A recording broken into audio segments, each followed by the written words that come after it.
everybody, and welcome back to Flock's Nest Sports Podcast. As always, I am one of your hosts, Dallas, reppin' 52 of the Baltimore Ravens, Ray Lewis. As always, you have Brendan repping 54, Bobby Wagner of the Seattle Seahawks. We got a really great episode for you guys today. We are still in the midst of WNBA playoffs as well as baseball playoffs. We have the NHL hockey ramping up, so we got some news there. And then, of course, college and NFL football as our first and foremost loves. Well, then with that said, we will move on to the WNBA. We're in the midst of their playoffs right now. As previously predicted, the Aces did take over the Phoenix. So I got one right in this playoffs. I'm pretty excited. Finally got one right. They are on game 3 with the Aces up 2-0 over the Mercury.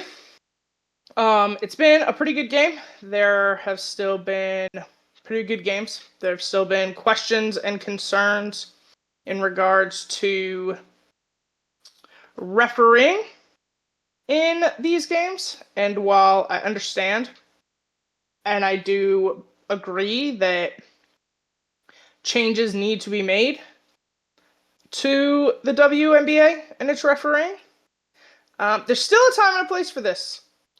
Unfortunately, the league office has kind of damaged its standing with certain players.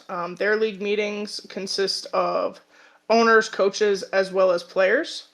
And several players that are set to go have since decided that they are not going to attend the meeting out of frustration for how the commissioner of the WNBA has responded to the concerns over the refereeing. So we will see kind of how this offseason plays out with those concerns as well as player negotiations still taking place.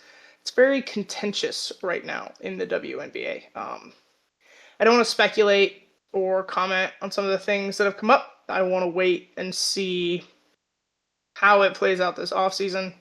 I think what's more important right now is the finals, and to giving those teams the credit they deserve and their spotlight. After that, we'll get into kind of the drama and the bullshit. So, for now, Aces, Mercury, best of 7. Aces currently have 2-0 lead, and they play the next 2 in Phoenix. So, Nice. alrighty. Well, with that quick update, we shall move on to baseball, who is also in the midst of their playoffs. Yeah, so since the last time we talked, the baseball playoffs have gotten kicked off and have progressed through the wild card round and then partly into the divisional round. They do not fuck about. They are moving through their playoffs. Hell yeah. So we'll get all caught up to where we are today. So first, we talked about Detroit-Cleveland series. That series went 3 games. As I said, it is a best of 3 in the wild card. The Detroit Tigers won that series 2-1 over the Guardians. Kind of pulled off the 6-3 upset. My opinion, it wasn't really an upset. I thought the Tigers were in a better position to win that series anyway, just with who their pitching staff is. And pitching matters a lot in playoff baseball. So, not surprising to me, but it's kind of surprising in terms of seeding. The next series was the Boston Red Sox and the New York Yankees. That series also went 3 games. The Yankees took that series 2-1. So they're moving on. They've looked all right so far this playoffs. Obviously made it to the World Series last year and lost. Not sure if they'll make it back this year. We will see. Next is the Cincinnati Reds and Los Angeles Dodgers. This series was only 2 games. Dodgers won both. So they're moving on. Obviously, defending champions. They look good again coming into this playoffs. So I expect quite a bit out of the Dodgers so far, and they're kind of living up to that. They've been really good. And then the last wild card series is the Chicago Cubs and the San Diego Padres. The Cubs won this series 3-1. 2-1. So another series that went 3 games. The Cubs have been all right. I don't think they're going to go much further. But yeah, they at least made it out of the wild card. On to the divisional round. On the American League side, the Tigers and Mariners series is tied 2-2. They had a game today that the Tigers won to tie the series back up. It is going back to Seattle in the divisional round. It is a best of 5. So winner of the next game moves on to the AL championship game or championship series. So pretty interesting there. And then the other series going on in the AL is the New York Yankees and the Toronto Blue Jays. Toronto currently leads that series 2-1. There is a game going on currently that is in the bottom of the second inning and is currently 1-0 in favor of the Blue Jays. So, as it stands now, the Blue Jays would be moving on to face the winner of the Tigers or the Mariners. So, see there. Still a lot of time left for the Yankees to come back, but we'll see. Moving on to the NL, the National League. The first series is the Dodgers and the Phillies. Currently, that series is the Dodgers are winning 2-0. So if they win today, they move on. It really hasn't been close. The Dodgers are kind of just whooping the Phillies. So I don't really expect that to change because I believe they're in LA today. And then the other series, who will be facing the winner of the Dodgers or Phillies, is the Cubs and Brewers. Very similar situation. The Milwaukee Brewers are leading that series 2-0. There is a game currently on in the bottom of the 7th, and the Cubs are winning 4-3. So that series might get extended, but there's still a lot of time for the Brewers to come back and win. So it looks like the NL is probably going to have 2 sweeps, while the AL might go a little longer. We'll see. But that's just kind of where baseball sits. The championship series are going to be October 12th and 13th, and they'll run for a while. And then the World Series is scheduled for October 24th. So we're getting to the late part of baseball, and we're going to have a winner here soon. So looking forward to it. Have been enjoying watching playoff baseball. It's been pretty entertaining. I wish they wouldn't do it early in the day, but I don't have control over that. I think it's stupid. That's fair. But people are at work and at school. Play it at night when we can watch it. Yeah, like the I probably wouldn't watch it regardless, but for those Mariners, that would, the Mariners started at noon today. That's crazy. Yeah, I was not. It was weird. I don't like it. That's fair. No, that's for fair. Like that's valid. playoffs, I think it's dumb. If you want to, yeah, because that's like your biggest viewership time potential on television. So I don't know you would why. think You would schedule it prime time where people are home and watching television, capable of watching. So, not really sure what baseball's doing there with that. Especially during the weekday. Like maybe a noon Saturday game. Yeah. Like during the weekday, that's kind of crazy. I don't get it. Yeah. Like during the regular season, whatever. But during the playoffs, this just doesn't make sense to me. Yep, that's valid. But that is valid. I still watched it, so. Well, alrighty. If that does it for baseball, very exciting as we continue into the playoffs. Hockey has officially kicked off and begun their regular season, and we do have some news to get into there. So yeah, well, quite a bit actually, which is very interesting. I don't feel like this is common for hockey, but I could be wrong. We've had a lot of contracts. I feel like it's not. We've had a lot of contracts happen pretty much right before the start of the season. Don't feel like that happens very often, but it's happening now. We did miss one last week. That was my fault. I completely missed it. And it's a big deal because it is the biggest contract ever signed in NHL history. Kirill Kaprizov of the Minnesota Wild signed an 8-year, $17 million AAV contract. That is the largest in NHL history, surpassing, I believe it was $15 million signed by Leon Draisaitl the year prior. So, huge contract. I will say, the NHL salary cap is skyrocketing upwards. So, this really isn't taking up that much of the percentage in terms of like where contracts were. It actually fits pretty well within that. But still a huge contract. Good player. Not sure he's best in the NHL money, but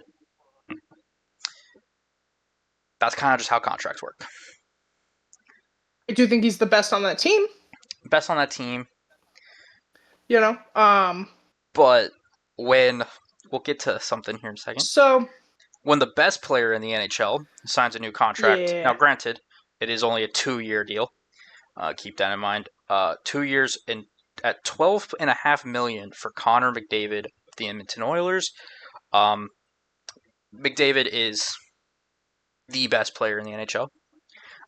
It is kind of arguable, but in my opinion, he is. There are some names around there, but currently, I think he is the best player in hockey.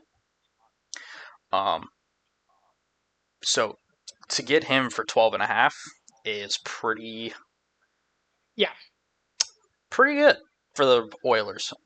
It is only a 2-year deal, so the term isn't really what you would want.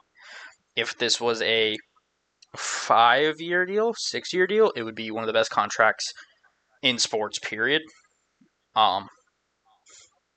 But for 2 years, you still get the best player in the world for not the most money being paid. There is, unfortunately, with McDavid, an age element while he is still playing at an extremely high level.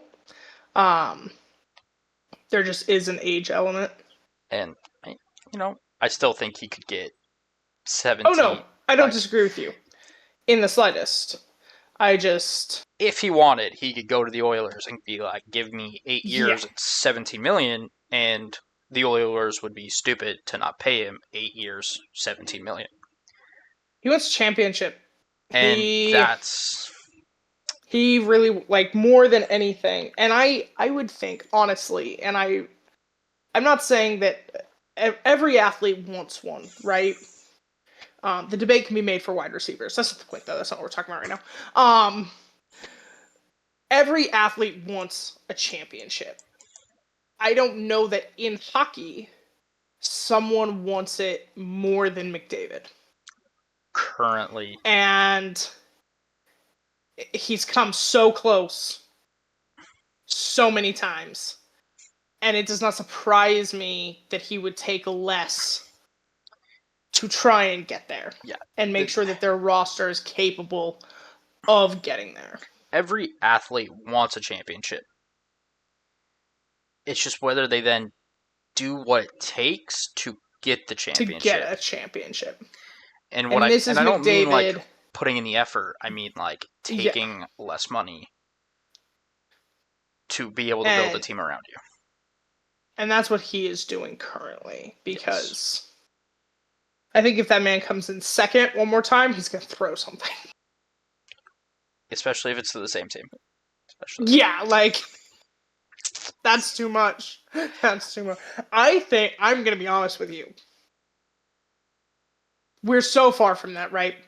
If that is the final again, we will have never seen so much fighting in hockey. Oh, God. If that happens, by the way, we're going to be talking the Buffalo Bills level of sad. Yeah. To go to 4 times. Well, the Bills went 4 times, but if they make it again and lose, that would be It would be 3. The Oilers 3. Yeah. To the same team. But I'm telling you right now, you have not seen so much fighting in your life than if those two meet again in the Cup. Don't get me wrong, it's a fun series. The refs, the first game, are just going to be like, the first 10 seconds, can you be like, guys, we know. Should I even drop the puck, or do y'all just want to have at it for 5 minutes? I technically have to drop it in order for it to be legit, so I'm just going to drop it and get out of here. Yeah, just y'all Have do at you. it. It's going to be some fucking Avs Red Wings shit in there. It'll be like the USA versus Canada in the Yeah, Four Nations. just for 10 minutes of just Yeah. fucking each other up. But we're 81 games We're still away. far from that. The season just started yesterday, so there's one more contract news.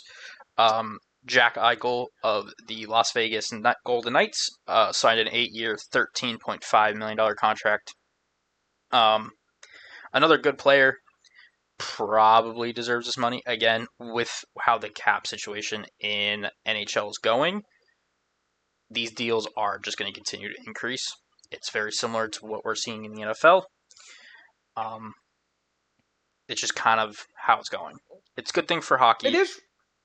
But it's a really good thing for hockey, and it's a great thing to see. It means more people are engaging, more people are watching. There's more money in the league for players to be paid more.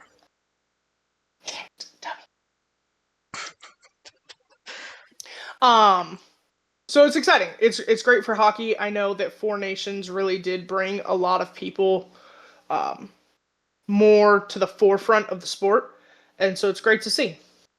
Yeah, and then obviously Winter Olympics are coming up. They'll happen midway through the season. So we'll get more international action with the NHL, because I believe this is the first time in a long time the NHL is allowing players to play in the Olympics. Yep. So that'll be also really fun. That's not for a while, but it is still something to keep in mind that we are going to get that. Yeah. It's great. As we said, the NHL started yesterday. 3 games to kick off the season. We'll just quickly talk about the 3 games, just because I thought they were all kind of interesting. The first game was the defending champion Florida Panthers taking on the Chicago Blackhawks. To nobody's surprise, the Panthers won. What was surprising is the Blackhawks actually were in the game. They scored the first goal of the game and the first goal of the season, so that was pretty cool for them. They were in it. Game ended 3-2. They at least didn't get killed. I will say the Panthers are dealing with a ton of injuries. So that's kind of scary that even with 2 of their best players missing, I think this Panthers team still looks really good. So would not be surprised if they're around the final again. I don't want them to be. No, but I would not be surprised if they're around it again.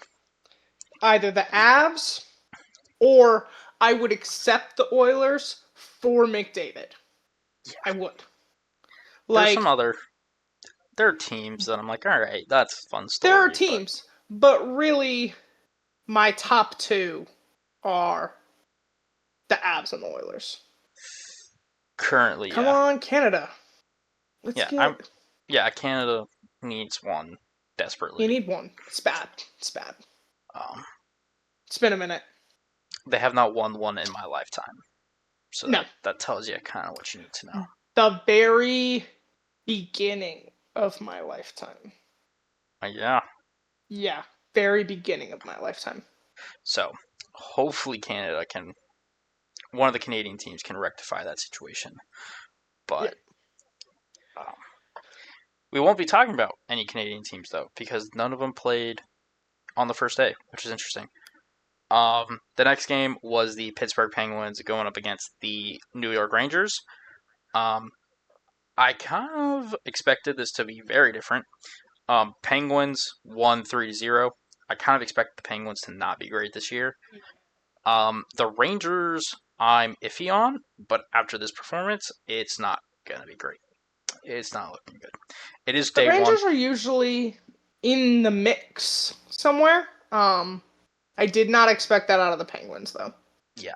the Penguins are just a very old team, and I just didn't Yeah. think they'd be able to. Now it is just game one. Probably shouldn't be talking in like this is what's going to look like. It is an 82 game season. A lot can Yeah, change, it's a long season.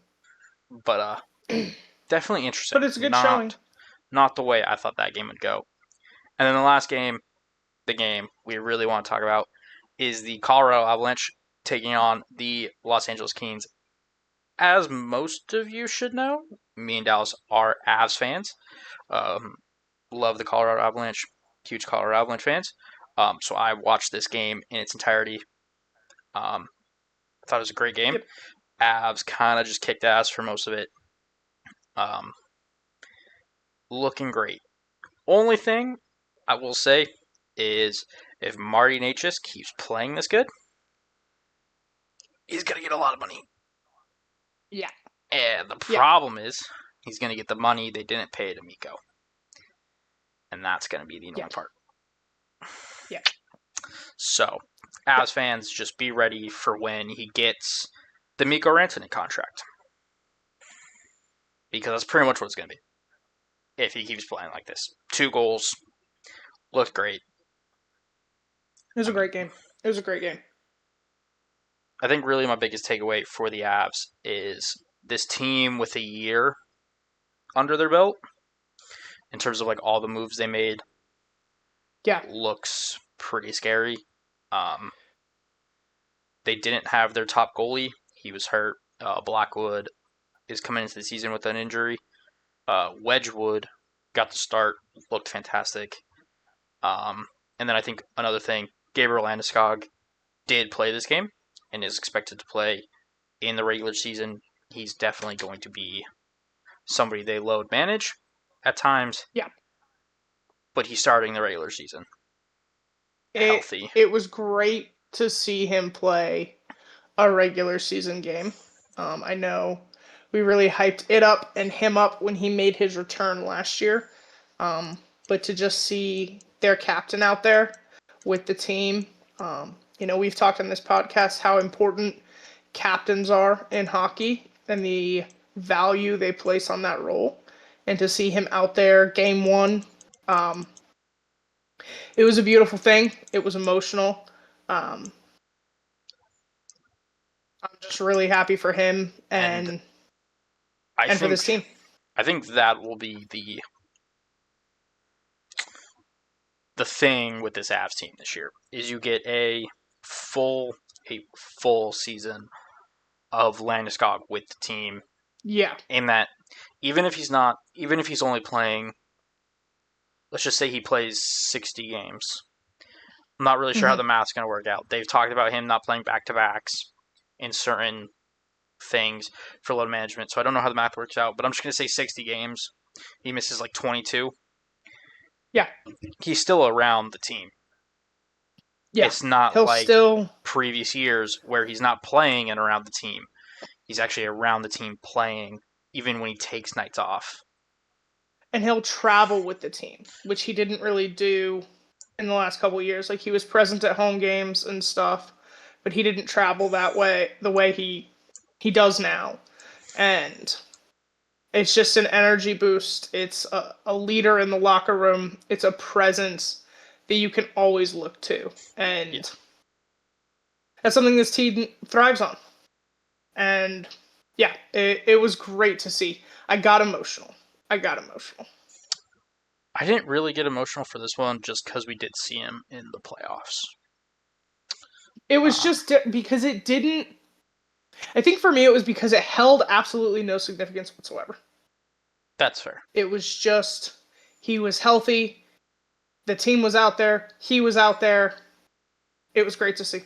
Yeah, so beyond that, this team... And if you're not sure what we're talking about, you can go watch the series on HBO still.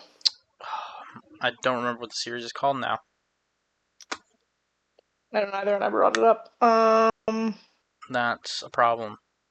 It's fantastic. It's a great series. I'm pretty sure you just type his name on HBO, it comes up.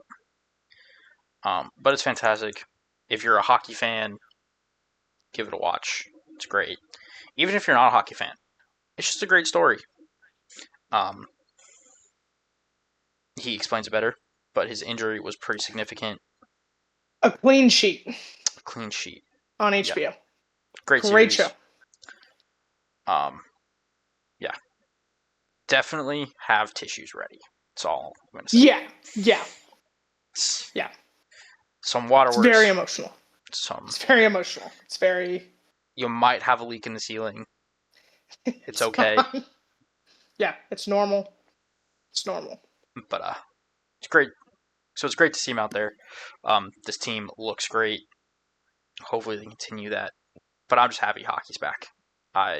It's great to have hockey back. I pretty much watched all the games yesterday that I could. So it's great. Probably will watch some games tonight because there are more. Currently, there's 2 games going on. The Maple Leafs and the Canadiens are playing, and then the Bruins and the Capitals are playing. Both games are tied. After this, the Calgary and Edmonton play, so I'll probably watch that. I peeked in on the Penguins, and I watched the Avs game in its entirety. I peeked in on Panthers, Blackhawks. I had the Pittsburgh, New York game on in the background, and then I watched the Avs, Kings. Yeah. So probably will watch more hockey tonight. I just so thankful we have hockey now, because now my middle of the week, where football isn't happening, is covered. So I need like 4 more days. And then women's basketball will be over. Yeah. Yeah, super excited. We probably won't talk hockey every week, just because it is an 82 game season.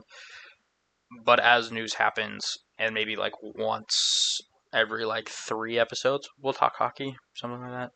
We'll figure it out. But as news happens, we'll definitely bring that up if stuff is happening. Absolutely. We love hockey. Doesn't mean all hockey's important. So it is an 82 game season. Yeah, if we were to talk totally unnecessary about every game, oh my god, it would be a little no, it'd be a little difficult. So yeah, we'll not do that. We will talk hockey as it's relevant, as stuff comes up, or something interesting. And yeah, watch Clean Sheet if you're an Avs fan. If you have seen it, you want to see it, let us know what you thought in the comments. With that being said, we will move on to college football. Yeah. As week 6 wrapped up this weekend. I watched very little college football this week. Part of that, it just was an unfortunately worse week than last week. Last week had a lot of great matchups. This week was kind of lacking. Not so much. The games I watched, we'll start, because I pretty much watch Notre Dame every week. Notre Dame is the team I support. Beyond my college, but my college is kind of hard to watch because they suck. Yeah, they're terrible. They're terrible. Yeah, it's just not. But Notre Dame. Notre Dame was at home against Boise State. This is not the same Boise State as last year that made the playoffs. They're not very good. That team was kind of carried by Ashton Genty. So this year, Boise State is, I believe, they're 3-2. One of those losses being against Notre Dame, who won 28-7. I thought this was a very okay game from Notre Dame. They have been struggling this year. They do have a freshman at quarterback. But yeah, it was just one of those. They kind of were beating themselves in that first half, and then in the second half started to figure it out. The defense came alive, got some interceptions, got some turnovers, and Boise State really couldn't do anything on offense. But respect to Boise State, they did come into South Bend, gave Notre Dame a game in that first half, and then again, Notre Dame kind of right the ship, got to go in the right direction for that second half, and kind of just got the defense going, and the offense did just enough to win the game. Not a whole lot to talk about there. Wasn't a great game. The other game I watched was Miami at Florida State. Was looking forward to this one. Thought this would be a good game. It was. Miami gets the win 28-22. What I will say, this Miami team might be legit. Their defense is playing great.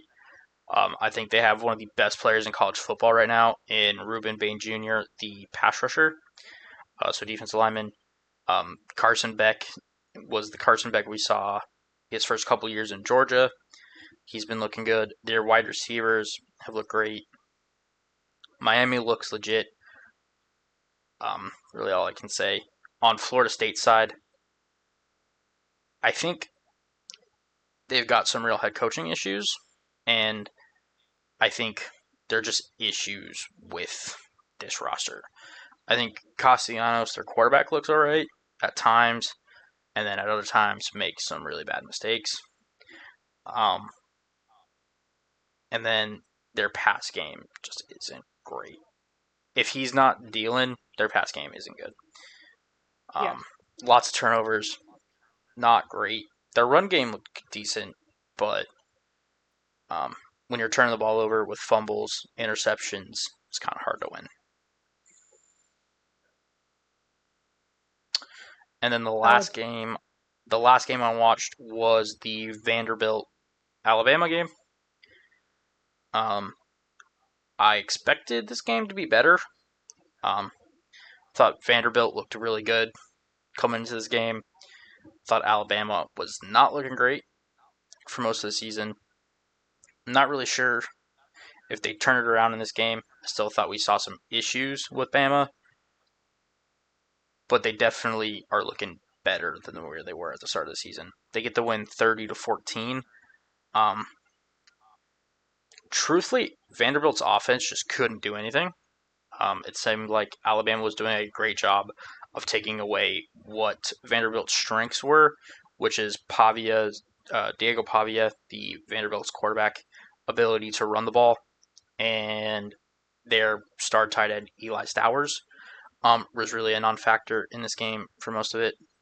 So I thought Alabama had a good defensive game plan, and I thought the offense looked good enough.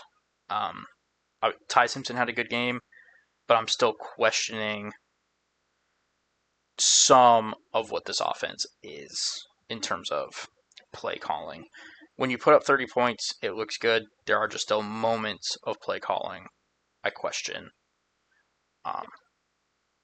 That's really all I have for Alabama. Thought it was a good win. Looked kind of dominant at times, but I still have some questions. Yeah. I peeked in at Notre Dame and Boise and saw the score, and I just kind of peeped back out. I was like, cool. It was a decent game. I thought it was going to be a little better. I think I expected just a little bit more from Notre Dame, the way you've talked about them over the years. But I wanted to see just what the team looked like, how it was going. I'll probably try to add them to my rotation a little bit more next week, but I did peek in on that game. The one game that I watched in its entirety was Alabama-Vanderbilt. This was not good. It was. Alabama was kind of dominating it, and then said, fuck it. Maybe we don't have to. And let Vanderbilt come back, and then decided, okay, to close it out. I think there's a clear difference in play calling when it's tied versus when they're ahead. And while that sounds normal, you want to keep the momentum going, and that doesn't appear to be Ryan Grubb's strength. Alabama has played really well defensively. We saw that last week against Georgia, and again this week against Vanderbilt. So I think they've done a good job there, but there are still some real concerns on Alabama's front. Yeah, that's kind of. It's not that they're playing terribly. It's just that there are things they're doing that doesn't Yeah, look quite right. yeah, agreed. But that was really it I had for college football. I wasn't able to watch a whole ton of it this week. I didn't watch a ton of it. I peeked in on a couple of games, but they were either blowouts or I just didn't care. So wasn't as much. Hopefully, we'll get a little bit more next week. Yeah. Alrighty. Well, then we will move on to our first and foremost love. Week 5 of the NFL kicked off last week. We have some breaking news. We have some other news. We'll get into the Ravens and Seahawks games as well as our games of the week. And then we will look ahead to next week. We'll kick it off with some breaking news. There was a couple injuries worth note, and then a really interesting thing happened that we'll get into. We'll start with some of the injuries. First off, we'll start with the Indianapolis Colts kicker, Spencer Schrader, tore his ACL, possibly has more damage in the knee other than just a torn ACL, could have torn his MCL and PCL. Have not heard confirmation on those. I do know he tore his ACL. Not great, has looked pretty decent with the Colts. I do know they just signed another kicker. I believe it was Marvin Badgley, who spent last year hurt. Decent kicker. The unfortunate thing is kicker is one of those positions where there are reason kickers don't have jobs. So having to get a kicker mid-season off the street is never great. So hopefully it doesn't bite the Colts too much. Really unfortunate that this occurred. Hopefully this doesn't have a ton of impact in his career going forward. Just because you are a kicker, you do put a lot more emphasis on your legs and your leg strength. So this does suck. Hopefully he can come back healthy next year and look good. But another one, Antonio Gibson tore his ACL in the game. The running back for the Patriots tore his ACL against the Bills. Did not look good when it happened, and then wasn't good when we found out what it was. So, not great. He's done for the season. You knew immediately something was fucked. Didn't know what, but you knew. Yeah. There's a lot of options, but you knew. Out for the season. Really unfortunate. Not really sure what that means for his career going forward. He is a little bit older. I believe this is his last year under contract. And you're an older running back. Hasn't been doing too well this season to begin with. And then an injury like this could halt your career a lot. So hopefully he comes back healthy and somebody picks him up. But this is that kind of injury where we'll see. Yeah. And then the last one, another unfortunate one. Chargers running back Omarion Hampton, the rookie, has been placed on IR with a high ankle sprain. He has to miss at least 4 games. It seems like he's going to miss that minimum 4, and then be back. But we'll see. High ankle sprains are one that it just kind of depends on the person when they come back. So we'll see. But for him, it's at least not season ending as of yet. So hopefully. That's it for injuries that I know of. There's probably some other minor ones, but none that got people put on IR. So the interesting news we have is there was a trade the other day. The Browns are trading Joe Flacco and a 6th-round pick to the Cincinnati Bengals in exchange for a 5th-round pick. Not really sure where to start with this one.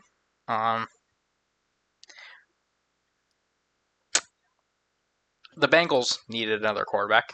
Jake Browning, Yeah. throwing, I believe he's averaging 3 interceptions a game, is not cutting It's it. rough. The problem I have is you turn to a quarterback who's averaging 1.5 interceptions per game. So you did make an improvement. It's better. Look, I have no high horse to stand on in the AFC North right now. I understand that, right? We're going to get to that. I get it, right? But the Bengals don't have a good O-line.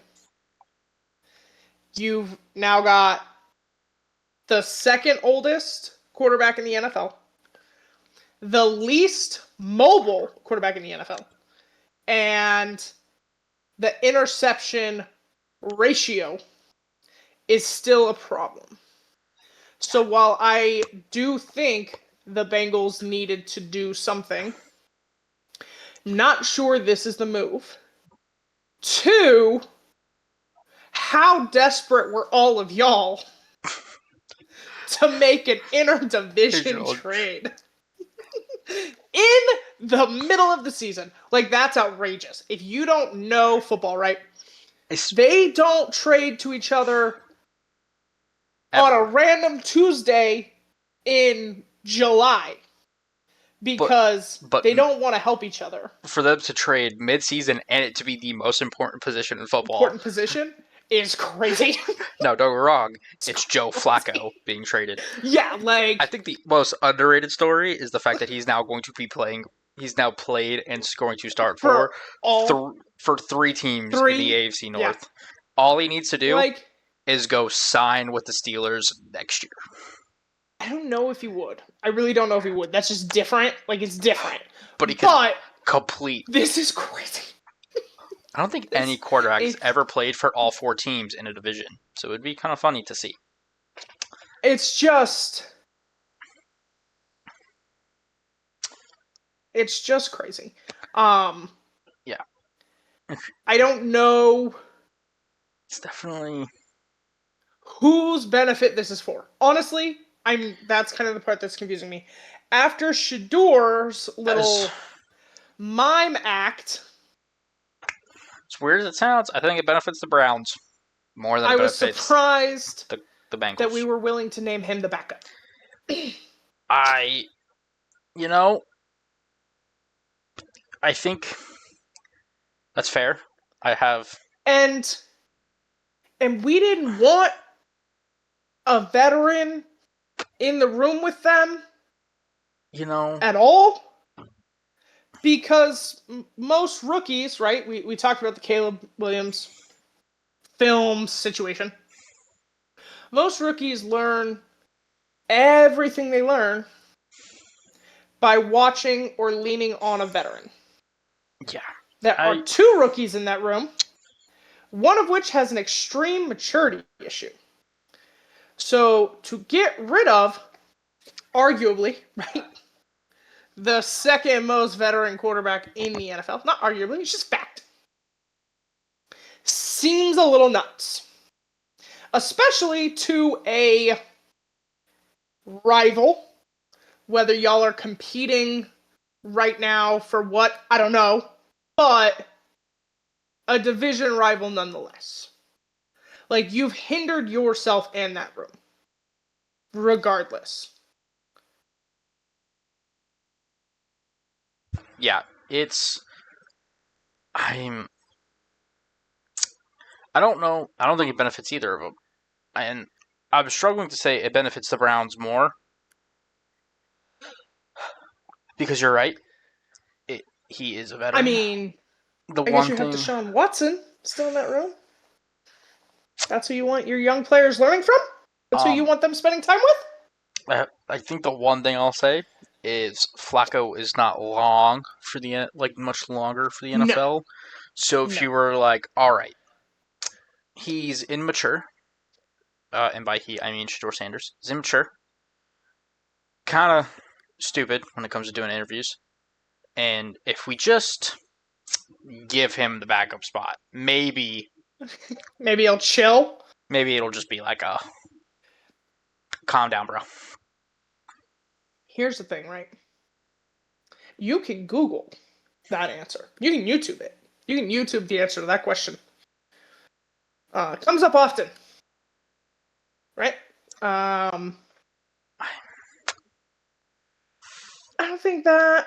So For those that missed it, when Dylan Gabriel was named the starter, he was the 3rd round pick of the Cleveland Browns.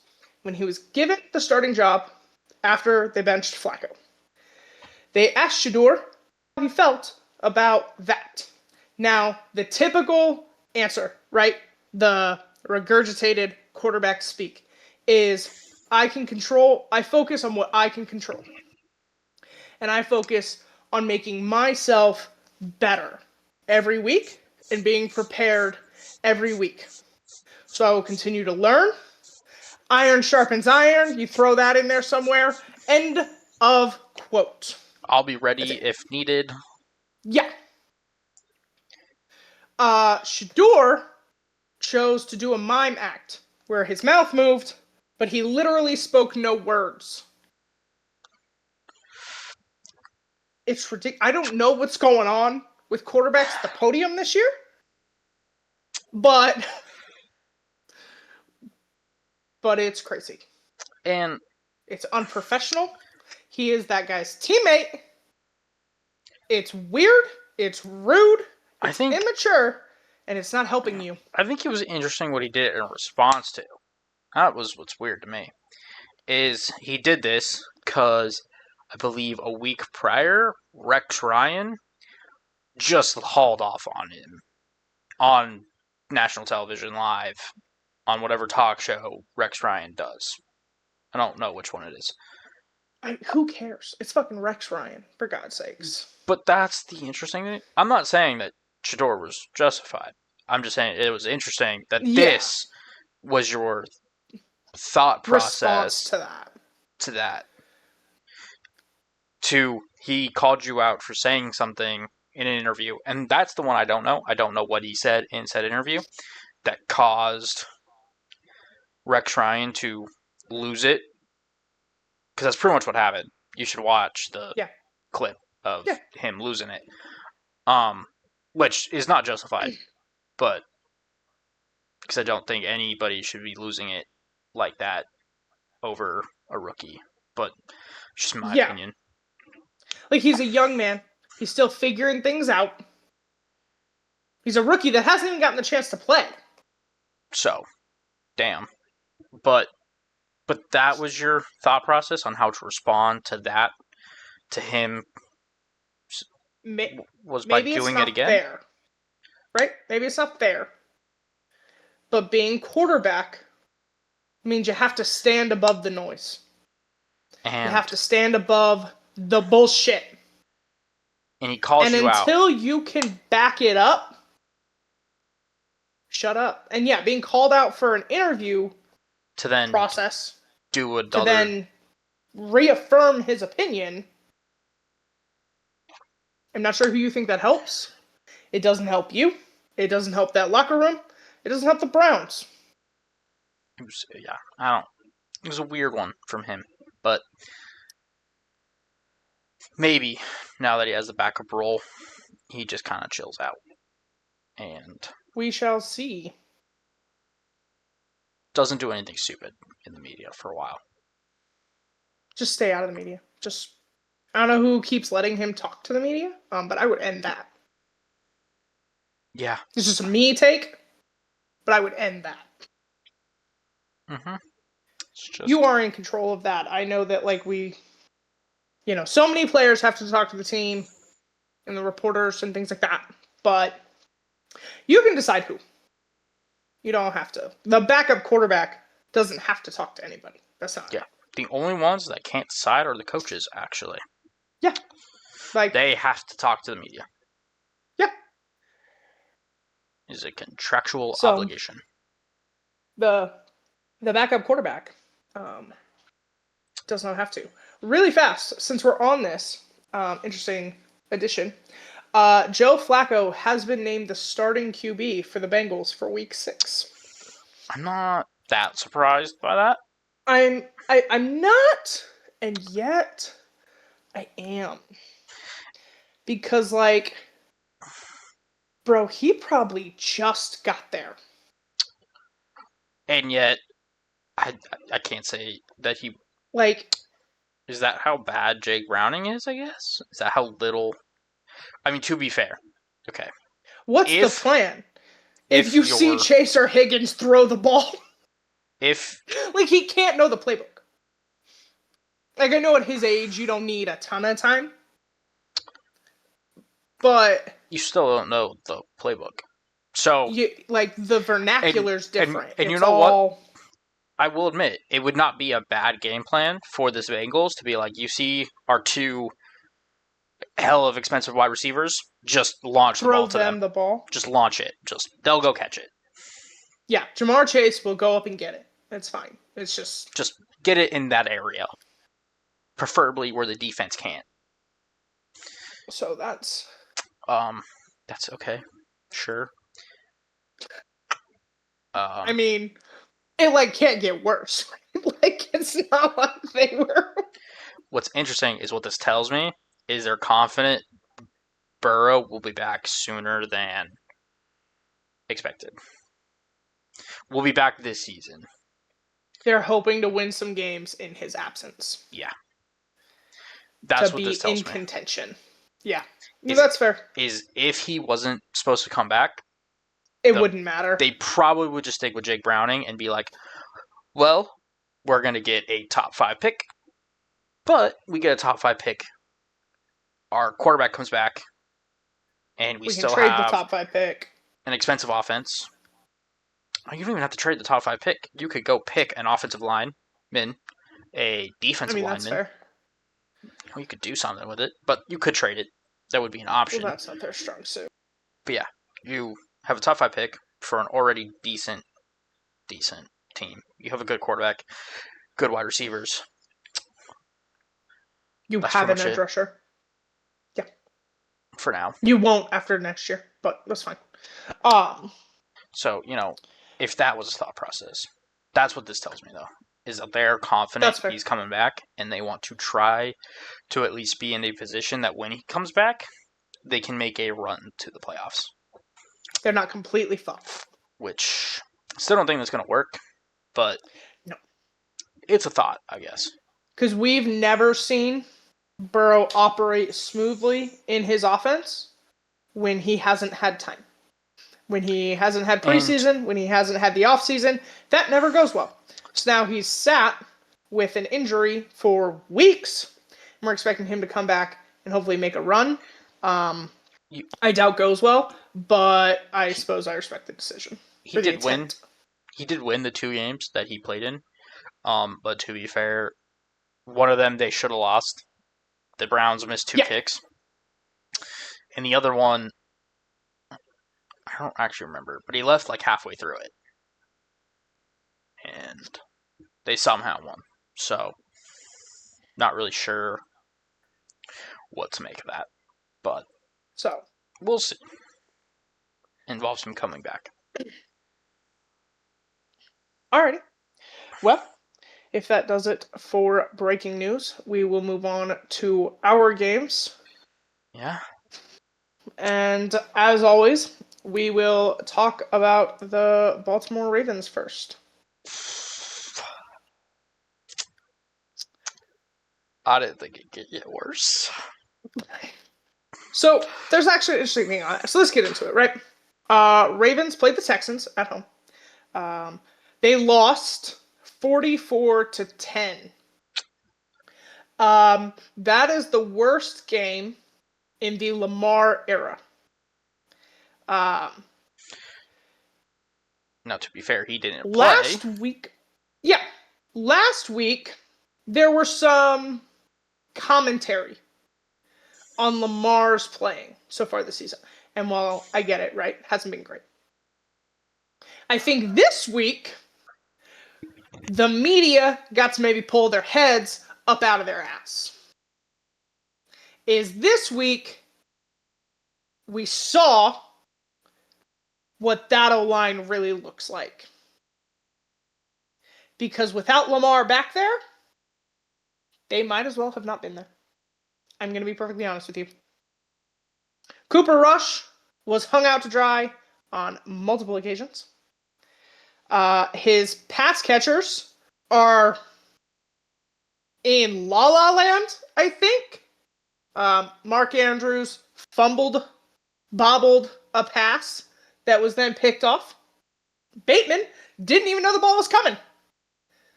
And then it was picked off.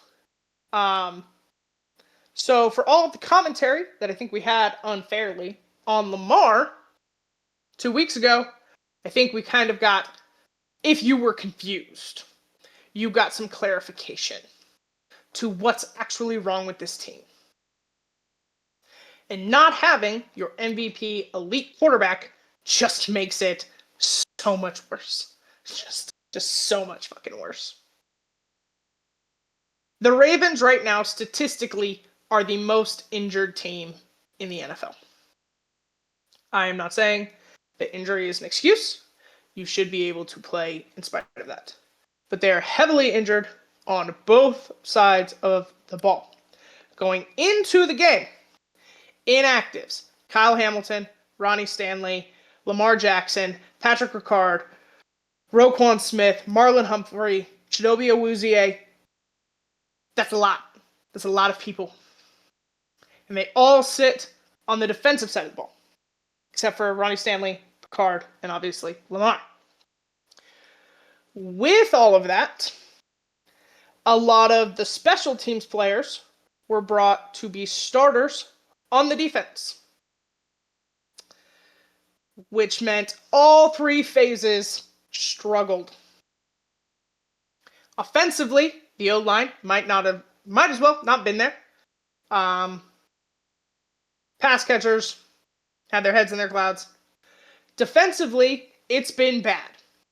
I am not denying that. But also, when the defense can't get off the fucking field, it gets worse and worse and worse. Because they're tired. They don't have that kind of stamina. They don't have time to adjust a game plan. Because they're just constantly on the field. Then we see special teams suffer, as we saw multiple big returns given up. Tyler Loop also missed a field goal. It was just a train wreck from start to finish. I had disagreements with how we organized the roster as well. We only had 7 active defensive backs. That's not enough. And that included safeties and corners. That's not enough. So some changes were made, which we're going to get into, I think, to fix that problem. But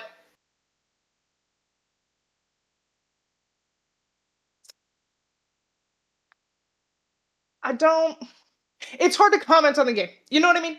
Not one thing went right. Not one thing went well.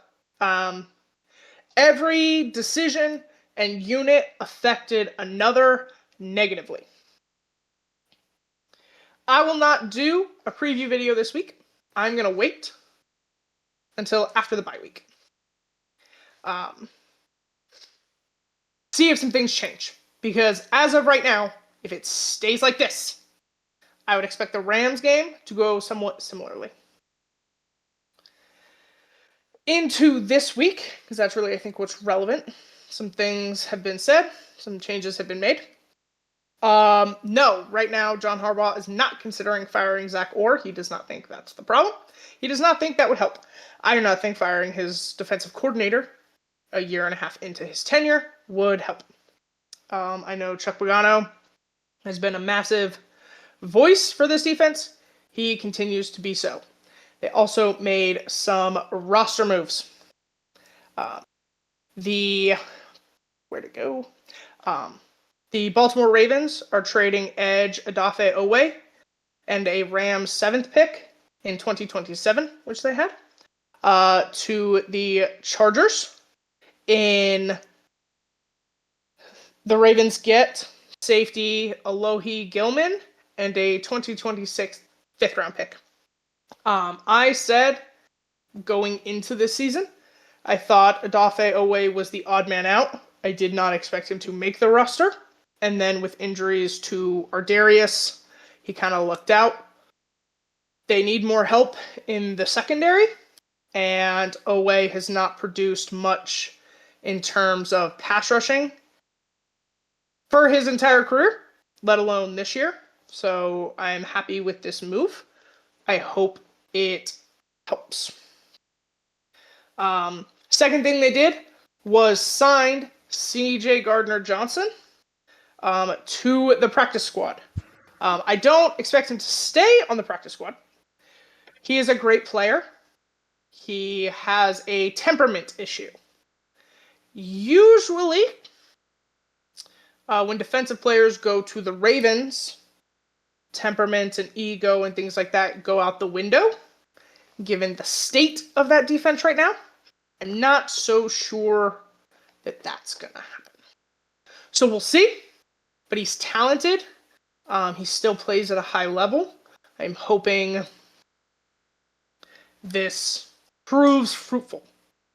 Also, Jair did have one of his better games. I do think maybe we'll see more of him as players return from injury. And then final news, I suppose, is injury updates going into next week. Since I'm not going to do a preview video, we're just going to quickly. We finally got kind of an update on Patrick Ricard. He had a 2 to 3 week calf injury, and then he retweaked it, which is why it's been so long and why he was not put on IR to begin with. They're hoping he will be back by the Bears game. That is their first game after the bye. So he'll miss the Rams game, then the bye week, and hopefully we will see his return. Going into this week, Lamar Jackson still has not practiced. That is the most irrelevant piece of news on the planet. Whether or not he practices, if he is ready to go on game day, he will. Stanley and Hamilton did return to practice, as well as all of the new additions in Gilman and C.J. Gardner-Johnson. So, some changes have been made. These were necessary changes. Harbaugh did also mention potential changes to the O-line.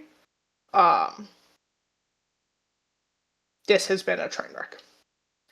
This is one of the worst starts in Lamar and Harbaugh's career. Or it is the worst start in Lamar's. It is, I believe, one of the worst in Harbaugh's. It might not be. 2018 might have been worse. I apologize. I don't know that record off the top of my head. This has been bad. But while last week was hard to watch, and I did not appreciate Scott Hansen's shade thrown at the team, while I appreciated it at other teams, right? I think it's funny. I did not appreciate it. The comment about one of the best defensive teams just being flushed down the toilet, probably it didn't feel necessary in the moment. It didn't like it. He's not wrong, but we don't have to say it. So there's that. It's not been good.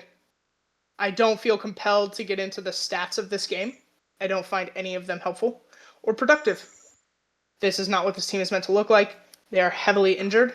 You don't have your starting quarterback. I do think it was eye-opening to the people that were confused on, is the O-line that bad? Yes, it is. That bad. Is the defense that bad? I'm going to be honest with you. No, it's not. It's bad. I'm not saying that's not true. But when you can't get off the field, they averaged about 40 plays. The offense typically averages about 60 to 70. When the defense can't get off the field, they get tired. They get hurt. Luckily, Nate Wiggins did not have a concussion. But that affected special teams. It affected everything. So I am hoping after the bye, this team will look different.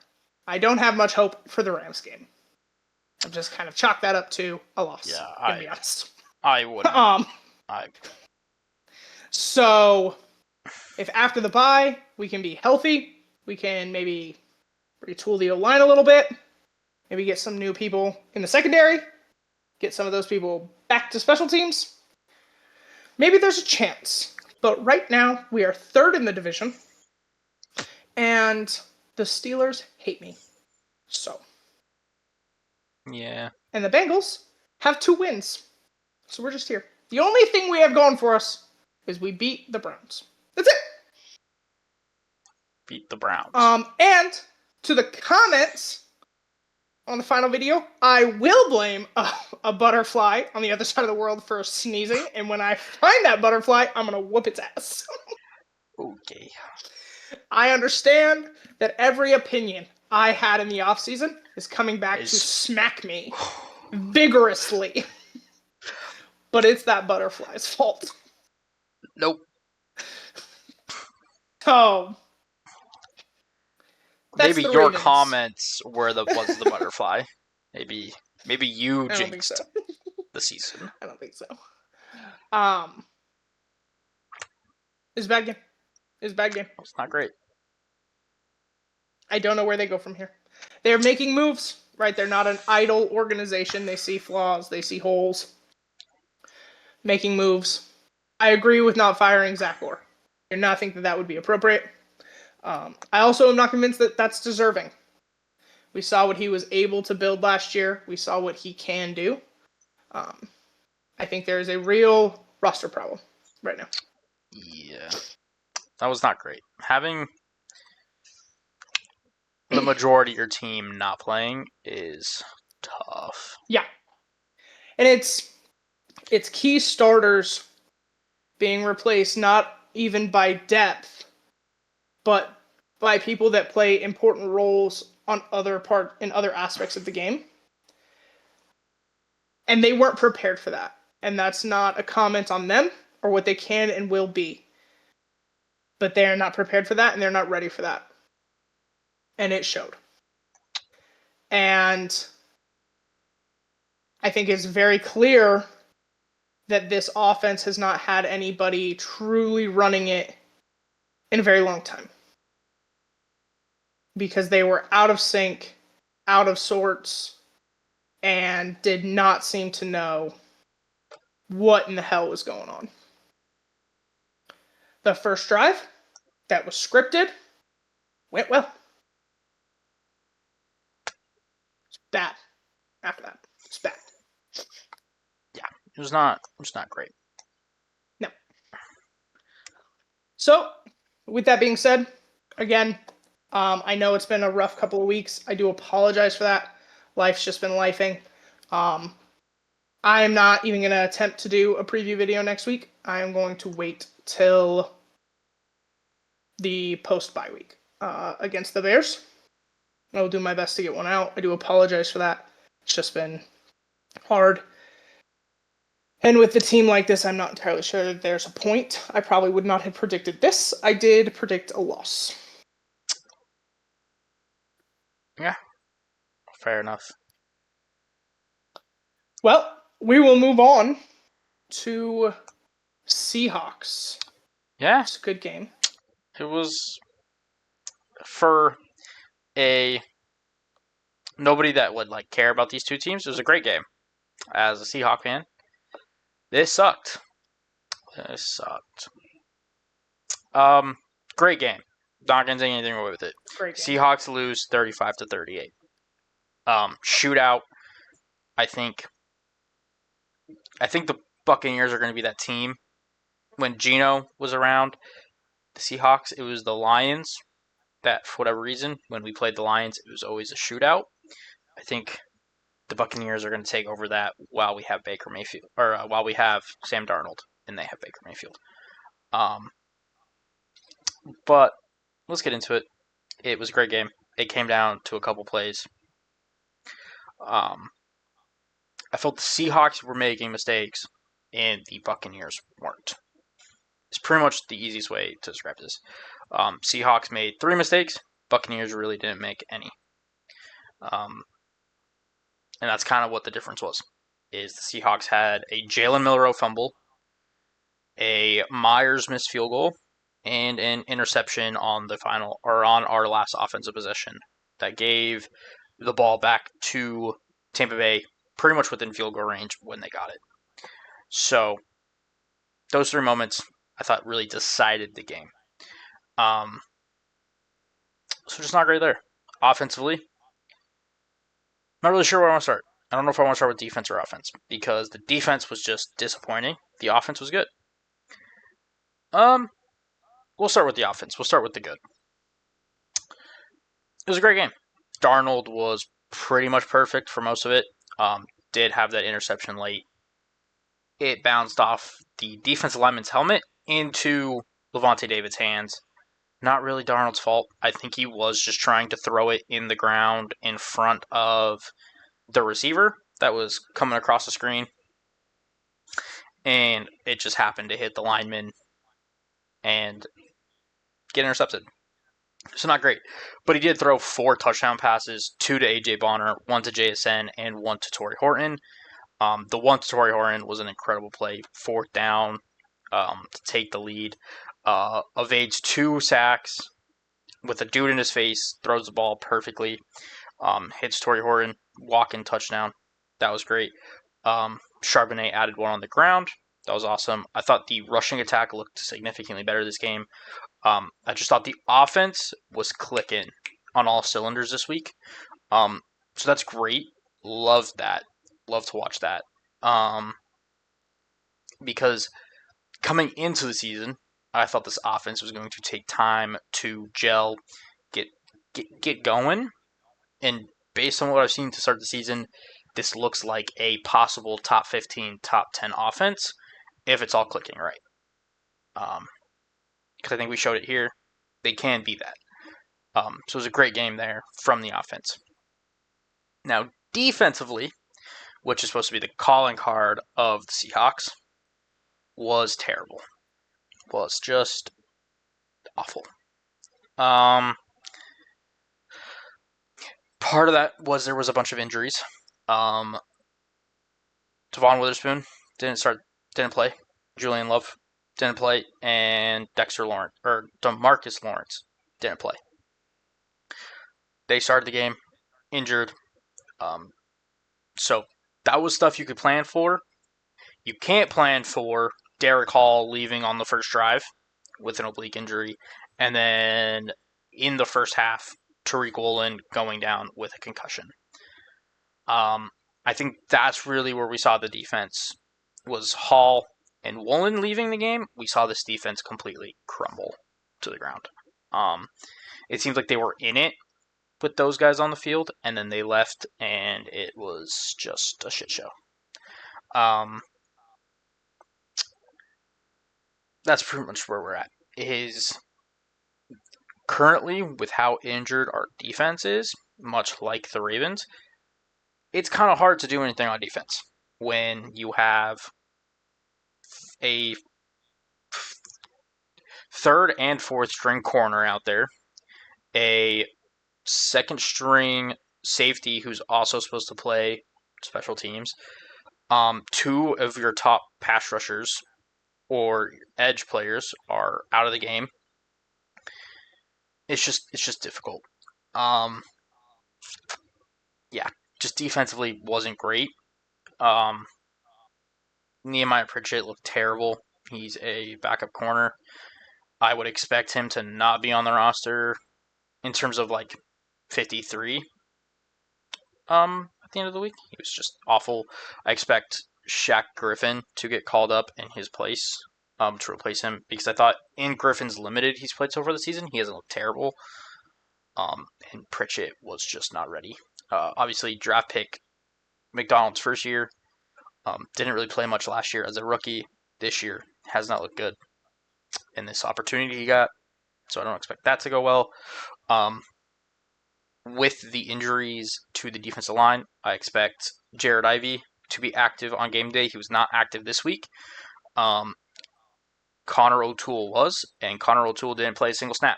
So not sure why you activated him if you're not going to play him when Jared Ivey has played snaps when he was activated. So expect that to change. That was a little annoying. The one thing I can say is this has been an outlier so far for the Seahawks defense, pretty much as a whole. In McDonald's tenure, the Seahawks defense has been a top 10, top 5 unit with the Seahawks. So I think this game is an outlier in terms of you had injuries going into it, then you had more injuries in the game against a MVP level quarterback in an offense that was clicking. And currently Baker Mayfield is my pick for MVP. He has been incredible this season. And looked like it again against the Seahawks. So I think the defense will bounce back. I have faith in McDonald and his coaching to hopefully turn this around. They have a slightly easier game this week against the Jaguars, who are 4-1, but they look like a beatable 4-1. We all watched that game. Yeah. So, as a whole, terrible defensive performance, but I'm hoping it's an outlier as you're injured. You didn't quite have the right. Once it went wrong, it went wrong. So hopefully that's that. Not really sure where else to go with this. I did pick an offensive player of the game. I picked Darnold because I thought he was just fantastic throughout the game. 4 touchdowns, he just looked great. This game really was a shootout. First game in NFL history with both quarterbacks threw 325 plus yards and had an 80+% completion percentage. So that was awesome. Darnold was great. Baker was great. So I picked Darnold as the offensive player of the game. I thought A.J. Bonner was a close second. Had 2 touchdowns. I thought he looked great, kind of unstoppable in the tight end position. And then defensively, I'm picking nobody, but I do want to give Nick Amenwori a small shout out because even in a really bad defense performance, I thought he probably looked the best player on the field for the defense, which is saying something considering he is a rookie. I thought we did see him coming downhill, playing really good against screen passes, playing good against the run. Not really sure how he's going to look in coverage. I do know McDonald, in one of his most recent press conferences, talked about him being able to play deep safety if Julian Love can't play. That's not his strength. It's not where he was good at in college. So, not sure how I feel about that. But at the end of the day, if McDonald says he can do it, he can probably do it. I guess we'll just have to see. The injury report is extensive. I have it in front of me, so give me 1 second. I am still doing a preview this week. I'm not going to be like Dallas. I didn't do one for the Tampa Bay game because I recorded it, had it ready, edited it, was posting it, and the file completely just disappeared. Gone. Not a trace. Not sure what happened. Didn't have time to re-record one, so I do apologize. But not really sure what happened. So I think I have it fixed. Hopefully. I guess we'll find out. If you're seeing this, it's fixed. That's pretty much what I can tell you. If you don't get a video this week, it was not fixed. Yeah. But in terms of the current injury report going up against Jacksonville, Nick Emenwari, ankle limited in practice today. Not really surprising. He had the high ankle sprain. It looked like he might have tweaked it again, but he came back in the game, so I don't think it was too bad. So limited makes sense. Wednesdays are a walkthrough anyway, so it's not that surprising. Derek Hall, who injured his oblique during the game, did not practice. Ernest Jones with a shoulder did not practice. Josh Jones, the backup tackle, didn't practice again this week. He has been hurt the last 2 weeks, or he was hurt going into this game. I don't expect him to be back. DeMarcus Lawrence with the quad injury did not practice. Julian Love with the hamstring did not practice. Jaron Reed took a vet rest day, so he did not practice, but it's vet rest. He'll be back probably tomorrow. Brady Russell was on the injury report with a wrist injury, but he's a full participant, so that's fine. Witherspoon did not practice with the knee, and then Woolen in concussion was limited. So not looking great for the first injury report in terms of having defensive players back. So just not fantastic, but hopefully they did say that they would wait till the end of the week to decide. And with players like Love and Witherspoon, I would not be surprised if they only practice Friday if they still got to play. Some of the other ones, maybe not. I expect Ernest Jones to be that kind of player. Maybe Hall and Lawrence, but I think their injuries are slightly worse than the other ones, so not sure where we go from there. None of them have been put on IR, but the Seahawks have been weird about IR recently, so not sure if that's a good thing or a bad thing. That's where we're at. So yeah, just not a great game from the Seahawks. Just kind of an unfortunate result. That's kind of where we're at. Is against good teams, they're struggling. Against not so great teams, they've done well.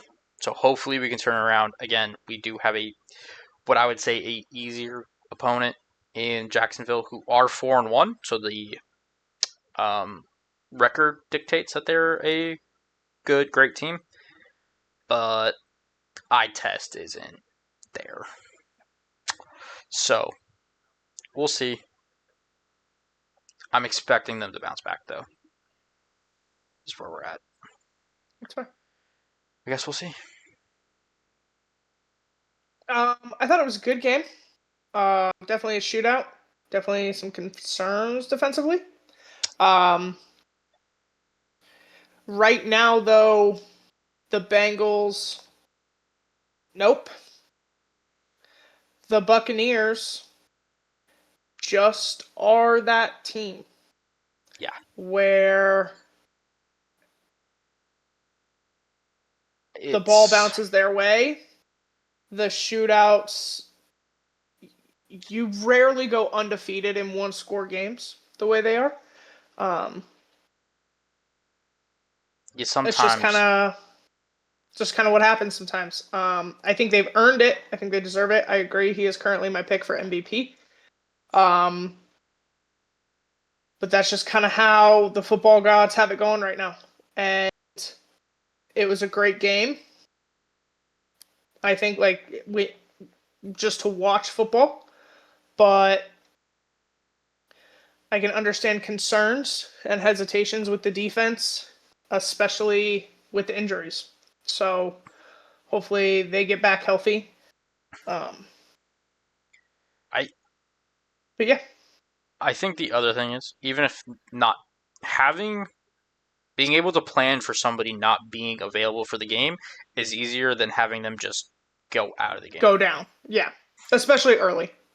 So I think even if they don't play, I think McDonald will be able to at least scheme around it. It was, I think, Hall and Woolen going down during the game and early in the game that kind of didn't help. That made it difficult. That's fair. Alrighty. Well, we will move on. I somehow still picked wrong because I wanted to pick a bad game. And don't get me wrong, I did. Did not pick the worst game of the week. No, you didn't. And I didn't realize that. But I'd already watched the Titans. So, I watched Dolphins Panthers. The Panthers get the win with 27-24.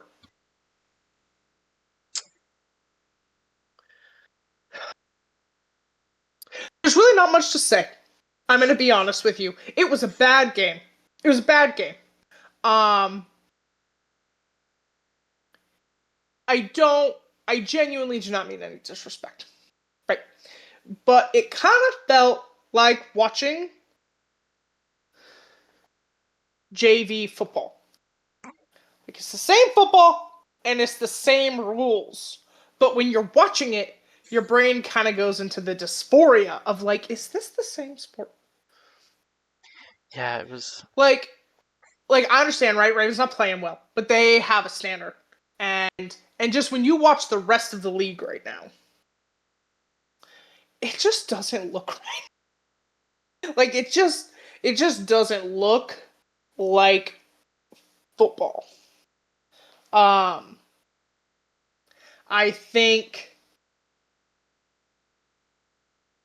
think Bryce Young is coming to the end of his rope. I understand that they got the win. But it's been terrible. And it looked terrible against the Dolphins. As for the Dolphins, I expect them to have a new head coach. And GM. Part of the way, entire way, somewhere this season, off season, I expect a change. I think he's the first head coach fired. I think there's a good chance that. I think there's a good chance that. Something tells me the GM ain't sticking around either. Now that roster is terrible. It's terrible. I do want to comment on something just quickly. And I know we're a week removed from this. I hadn't really seen this. I'm kind of seeing it resurface now, and I saw it more in preparation for this game. Any thought anybody might have had that Tyreek Hill was excited when being carted off the field is ludicrous. It's outrageous. Yeah, that was weird. The amount of pain that man is experiencing, he's not coherent at all. He's basically drunk because his body's gone into shock. The amount of damage done to his knee. So I understand from like an outside perspective going, isn't it weird for him to be smiling as he's being carted off the field? Yes, that's called pain and endorphins, and the brain's fight to keep him conscious. So while yes, the Dolphins are bad, that's not what happened. And let's be a little bit more respectful, especially to catastrophic injuries. Now, most of it was just like memes, and I have no inherent problem with memes. So, if it's a meme, sure. If you're taking it seriously, a little bit of commentary that I just wanted to touch on. That like this is not fuel to that fodder. That's not what happened. It's a lot of pain. But it was a bad game. It really was. I know the score 27-24 sounds like an average football game. Eye test tells you both teams are terrible. And while despite the rules, right, someone kind of has to win. Like that's usually how football goes. While ties are possible, they are rare and annoying. But it was not a good game. It's not worth watching. I kind of wish I'd picked the other one, because at least that was funny. We're going to talk about that one. We're going to talk about it. We'll talk about that But it was a game. I've now seen the Dolphins and the Panthers play. I do think, unfortunately, Bryce Young does not have much longer in his career. And I do not think Mike McDonald has much longer in his. Mike McDaniel. Mike McDaniel does not have. Yeah, no, I know. We did that a few weeks back. Mike Mike McDonald's McDaniel does not have much longer in his career. Mike McDonald, doing great. McDaniel, not so much. I would like him to fix the home issues, but that's a different thing. My game of the week was the Monday Night Football between Chiefs Jaguars. Jaguars won 31-28. I think we're finally seeing the downfall of the Chiefs.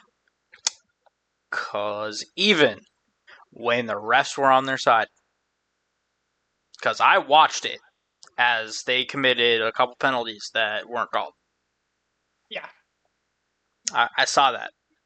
Even when that happened, the Jaguars still won. So I think we're finally seeing the downfall of the Chiefs. What was outrageous was then for Mahomes to complain about the calls he didn't get. That was the crazy part. Yeah. The interception that you got should not have been allowed. Yep. But whatever. It was very funny to watch him throw a 99-yard pick six. Shout out to Devin Lloyd, because that was pretty impressive. Trevor Lawrence was okay in this game. Again, interception. Probably shouldn't have counted, but he did throw it. Had 2 rushing touchdowns, passing touchdown. The final one, I give a lot of credit to. The final one. Because while kind of what the fuck? How it was like. What's sad is that wasn't the funniest touchdown of the week. That's what's sad. No, it wasn't. We're gonna talk about that one next. We're gonna get to that. Cause kind of what the fuck. But also. But you did not give up on that play. But you know who did? Here's the thing. Here's what pissed me off about that play. I'm not a Chiefs fan. Chris Jones just stops mid-play. Just stands there. Chris Jones is a very emotional player. Just stood there. And when he gets frustrated, he's out. And I understand. Lawrence hits the ground. And then stumbles again. Yeah, so you assume, right? That's the end of that. Someone still but then you has watched, to touch him. You watched him walk into the end zone pretty much. And just stood there. Just stood. Yeah. Just was like. Yeah, you were just like, oh, that's a bummer. Fuck. We lost. So that one. Not even a Chiefs fan. That just pissed me off. I find it interesting right now. Just the state of the NFL. The Chiefs, I think, are getting more credit, and that's because of what they've accomplished in the past couple years, right? And I get that. I get it. But eye test-wise, right? They don't look that much better than the Ravens. Yet the Ravens are the ones we're crushing. Record-wise, the Chiefs have one more win. And while I get it was over the Ravens, let's talk about the roster again. Let's just have that conversation. I heard a thing. I do not remember where. But it's interesting that we're seeing kind of the most level playing field in terms of penalties right now that the Chiefs have ever had. So while I disagree with his comments after the game, and I think he's been spoiled, we are seeing that. And what we're revealing is an average team. Yeah. It's not great. It's not terrible. It's just average. And you're not always going to get bailed out. And then... Because I know in years past that 99-yard pick six would not have counted.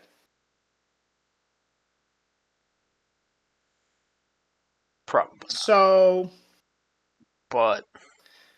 I think he needs to remember what he says and what he's been gifted over the years. Yeah. And then the last thing I want to talk about with the Jaguars, because this was also pissing me off. Trevor Lawrence needs to figure out what the fuck a play clock is. Like, Jesus Christ. Yeah. How many times are you going to take a delay a fucking game? Or bring the clock down to like 2 seconds? Like, good lord. And it's one thing, right, home. when you watch some You're quarterbacks at home freaking out, going, give me the ball. He's just out there. I don't know what's happening. I guess snap it now. Oh, shit. Like, and you can see the clock. I think what also irrationally pissed me off was the fact that he was at home. Yeah. The crowd's so the not a noise factor. shouldn't have been a problem. Yeah, I don't know. That irrationally pissed me off. But if they are a factor, right? Tell them to shut up. yeah, Peyton Manning did it. Lamar's had to do it. If they're too loud, just tell them to shut up. They will. They want you to win. So when you turn around and go, they get quieter. They go, okay. So, but there's not even an attempt. It's not like he's freaking out at his center to get him the ball. That was what was. He's just like, we don't know what's happening. The complete lack of awareness. Oh, yeah. I was like, what the hell? But yeah, that was really the last one. Again, crazy. I think the Chiefs are very interesting, or the Jaguars are very interesting 4-1 right now. Because I'm not sure they quite deserve to be 4-1. But they've also won their games, so like, what they can have I really won them. say? I can't say shit. So and it's like you won your games. I can't say anything. It just feels like a lie. You know what I mean? Like, yeah, there are 4-1 teams that are 4-1. Then there are the Jags that I'm like, not sure.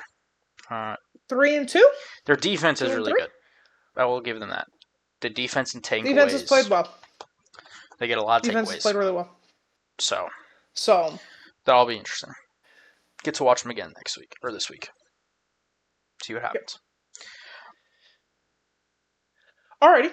Well, then we shall move on to other games of the week that stood out. So, both Brennan and I are kind of itching to talk this game, so we're going to. So before we do, though, I just have one question. Go ahead. I have a thing, and I just want to ask the question. Ask the question. Every quarterback in the league, other than one, works with a private QB coach. They all do. Every single one, starting in the league, works with a QB coach of some sort. With some company. It's kind of hard to explain, but if I pulled it up, I can show you. There's only one that doesn't. Can you guess the one that doesn't? Kyler Murray. Yeah. He's the only one. We have talked extensively about the drive and the commitment and the mental fortitude that Kyler Murray does or does not have. And that was on extreme display. Full this weekend. Because you get hurt.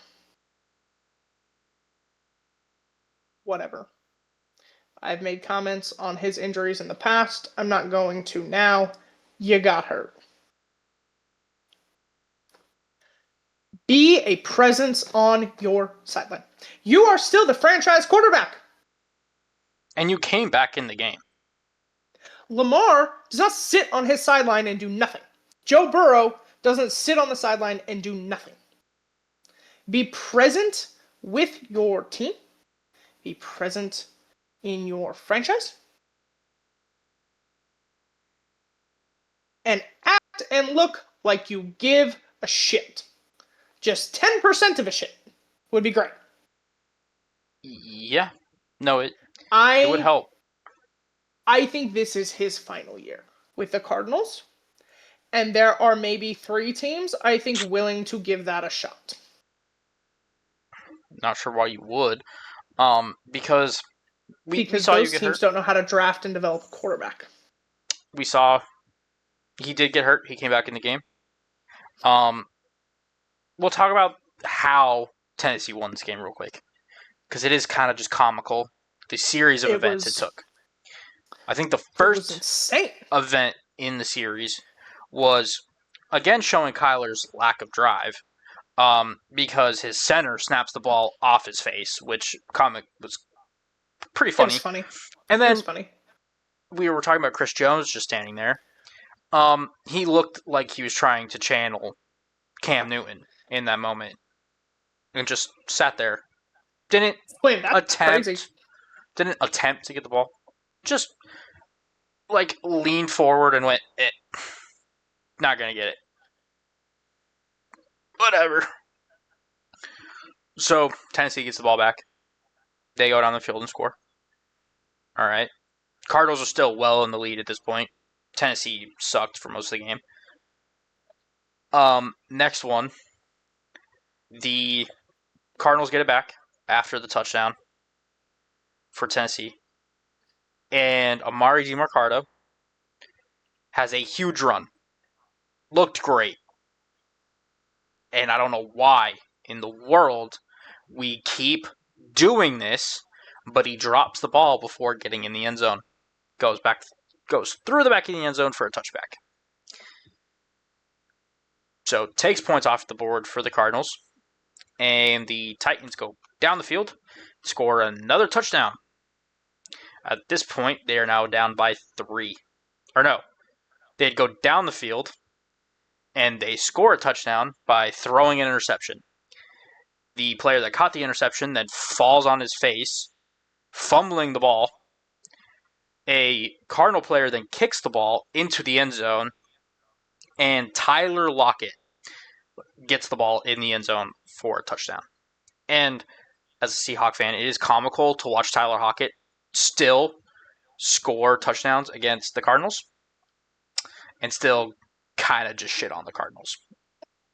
It's a little comical to watch. That's fair. That happen. So that gets them down by 2.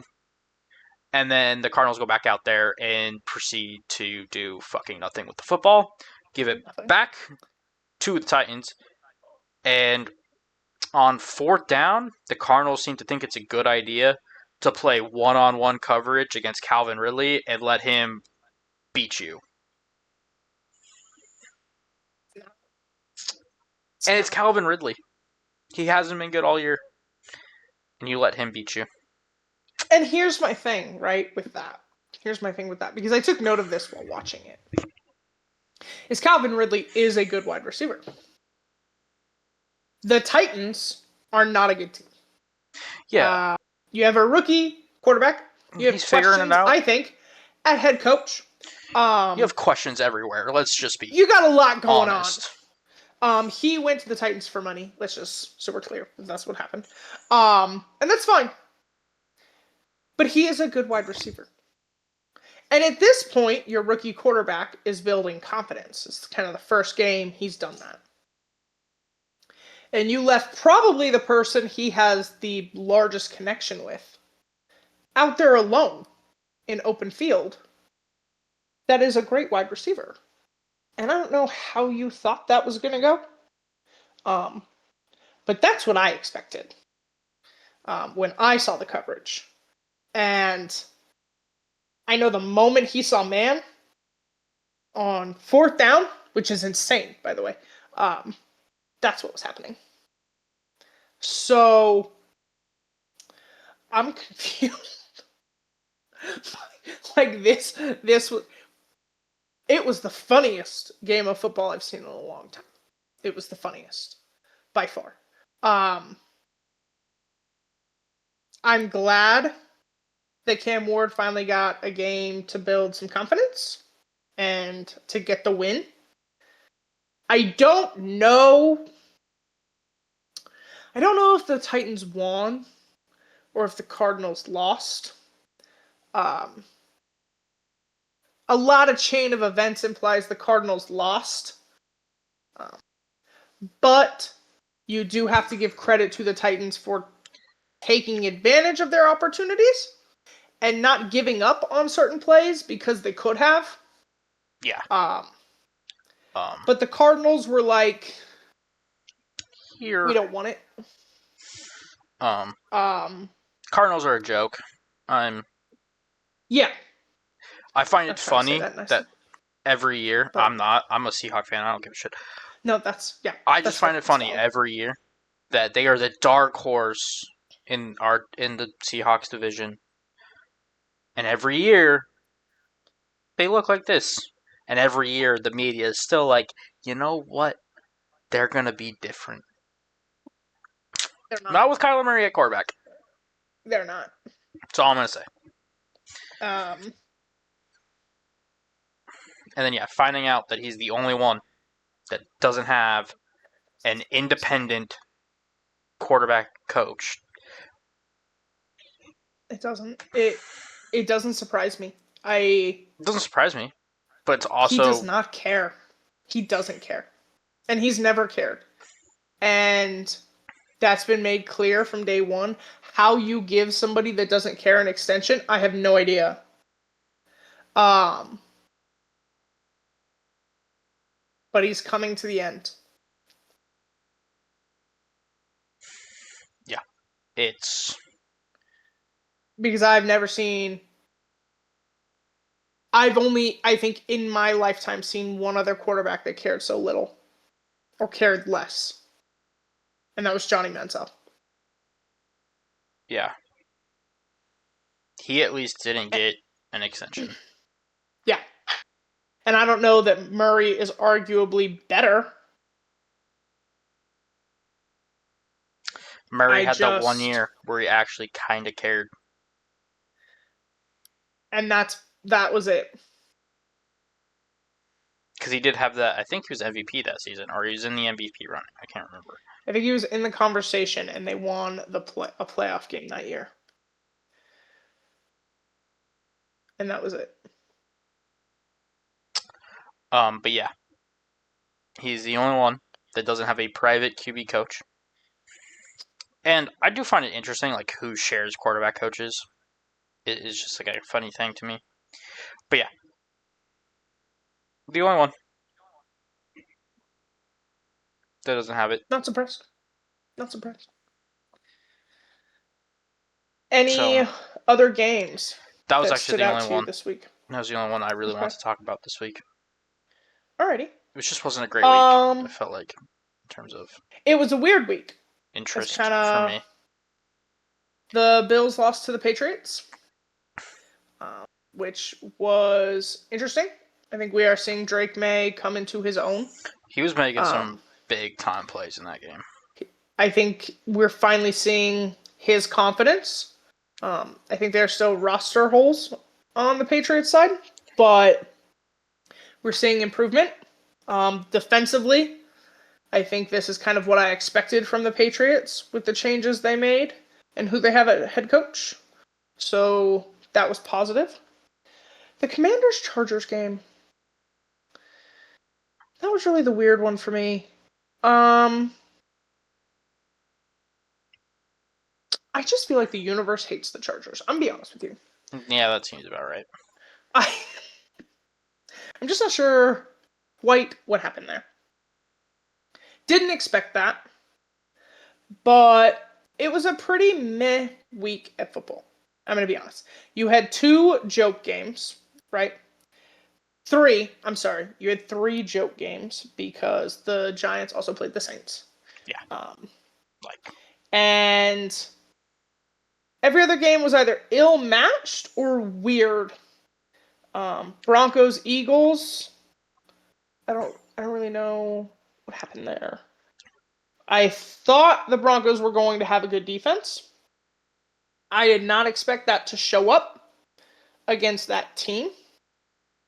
So I was a little surprised there. We'll see if they can maintain. Figure out what I suppose. Nobody knows what the fucking Eagles are. They're a train wreck that wins. It's weird.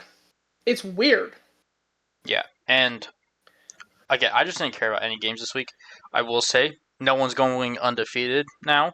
There's one No. team that can still go defeated and join the Lions and the Browns, and that's the Jets.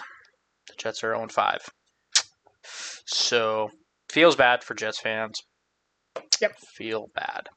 Especially because I feel like it started really strong. Like, I think if you watched game one, you had hope. If you watch game one, you have hope.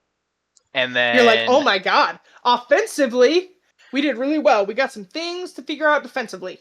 But then we have a defensive head coach. Yeah, so we're going to get there. Just kind of went to shit. But amazingly enough, when you have players-only meetings before the season starts, it's going to go to shit. I don't quite know what you expect. And honestly, looking at their schedule, I'm not sure if they win the game. Okay. That's unfortunate for Jets fans. They're not going to beat the Broncos in London this week. If they do that, fair enough. They might beat the Panthers, but there's a chance at that one. I still think the Panthers look better than they have, which is saying something. The one game, I will say they have a chance. Now, we'll see, because I would say if the Bengals were going to start Browning, they have a chance. But if Flacco is significantly better than Browning, I don't think they do.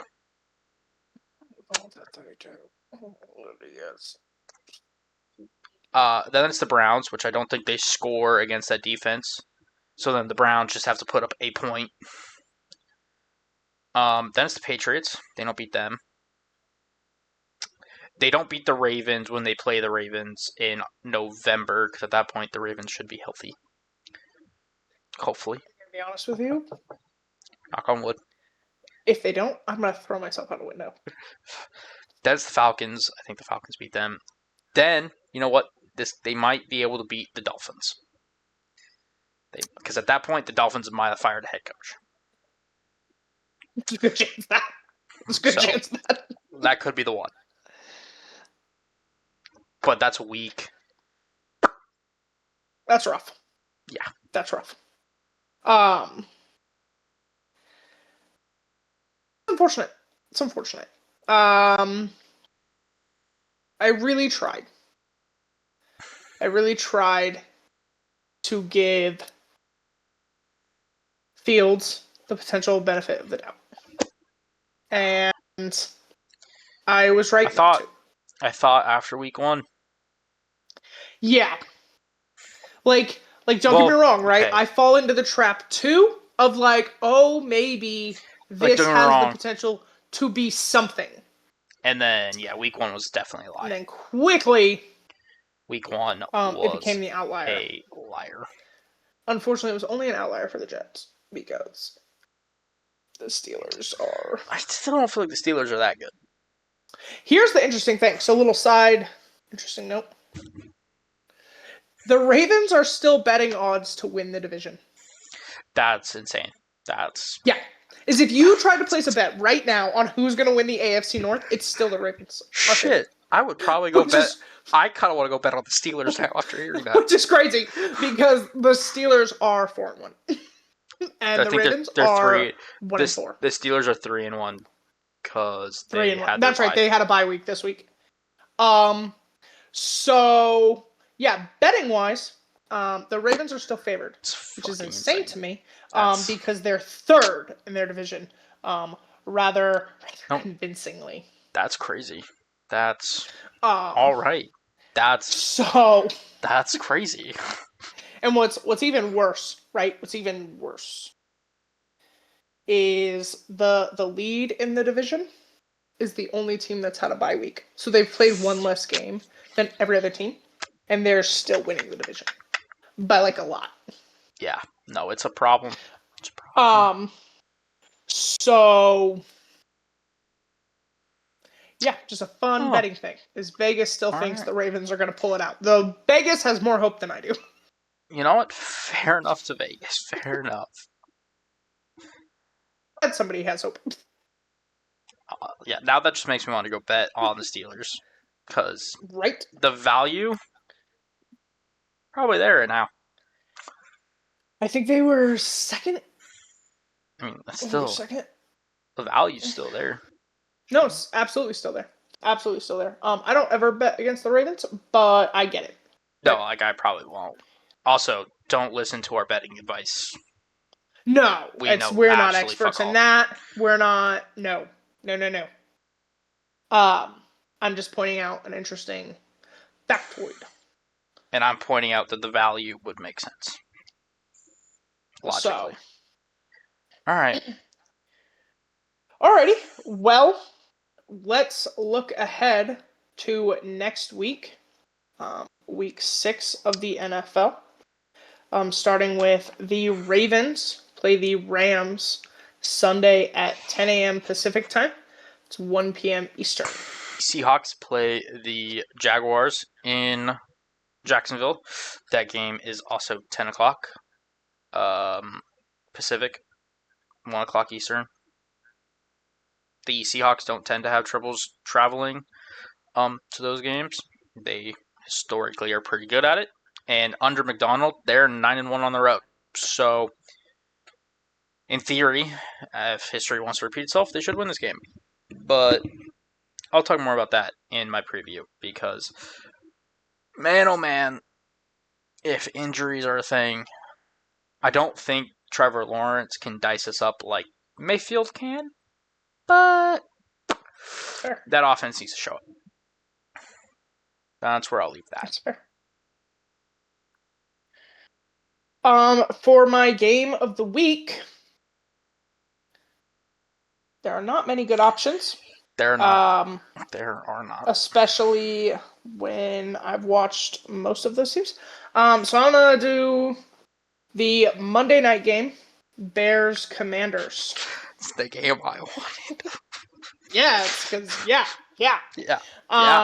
So I go first though. They play Monday night at 5:15. It is unfortunately a double header for Monday night, which I hate, but 5:15 Pacific time, 8:15 Eastern time. So I will be watching that, and then I get to see kind of what both these teams are right now because I have been weirded out by both of them for the last couple weeks. So Yeah, no, that's fair. And the Bears are coming off their bye week. We'll see if they've made any drastic changes and improvements. So Dallas just took mine, so that's Yep. nice. So now I have to rethink mine, and I think a good game would have been Lions Chiefs, but I just watched the Chiefs. Don't really want to do that. Could have been. Don't think it will be. No. And then the other game I was thinking about was 49ers Buccaneers, but I just watched the Buccaneers, and I watched the 49ers a lot because they're in my division, so that's not going to work. And Purdy still isn't playing. Yeah. I don't think Mac Jones against that defense. I just don't think that's good. I'm not doing that. You know what? This is just fuck it, because I don't think I've watched either of these two teams yet. Okay. I'm going to watch the Joe Flacco Bengals versus the Packers. Aaron Rodgers. I'm watching the Joe Flacco Bengals versus Jordan Love and the Packers. That's crazy. We'll see how this goes. The only reason I'm doing this is I have not watched either team, and truthfully, it's the only game that I have any intrigue in. I got confused for half a second, and I forgot that he wasn't on the Browns anymore, so I was like, oh, Yep. It's Flacco versus Rodgers. Nope, that's not real. It's Flacco versus Micah Parsons. In that shitty offensive line. Good luck with that. Yeah. That game's at 1:25 Pacific, 4:25 Eastern. I'm not expecting a whole ton. So yay. Yeah, this week it just kind of sucks for games of the week. I feel like genuinely, like, potentially the best game. The best two. One is yours, and I don't ever, like, that's never my independent game. And then Lions Chiefs, but I don't think the way the Chiefs are playing. It's going to matter. And two, I've already I played both of those teams. I don't need to see that. And that's how I feel. I think Buccaneers 49ers might be interesting, but I just watched the Buccaneers, and I've already played the 49ers. Yeah. So, not a ton of points in those matchups to watch them. So, I get to watch Joe Flacco's Cincinnati debut. Should be awesome. See, I would have much prefer if they just traded for Jameis, because then I could watch Jameis Winston. Oh my god. Yeah. You know what I mean? Like, and it's still an interception problem. You haven't fixed it. But at least there's energy, excitement. It's fun. It's fun interceptions. Yeah, fun. Somebody's excited to be out there. And here's the thing though: Jameis either throws 4 interceptions or he throws some of the most electric touchdowns, and there's a lot of them. So I would pick that over Joe Flacco, who throws a lot of interceptions and doesn't throw a lot of touchdowns. Yeah. But what do I know? Agreed.